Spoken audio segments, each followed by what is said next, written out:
Hindi lahat ng gusto mo sa isang babae, makukuha mo.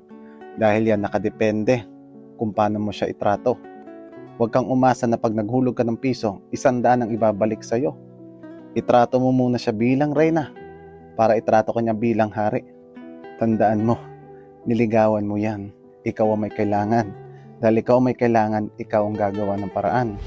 Pag ikaw daw ang lalaki, ikaw daw masusunod. Tama, kung karapat-dapat ka.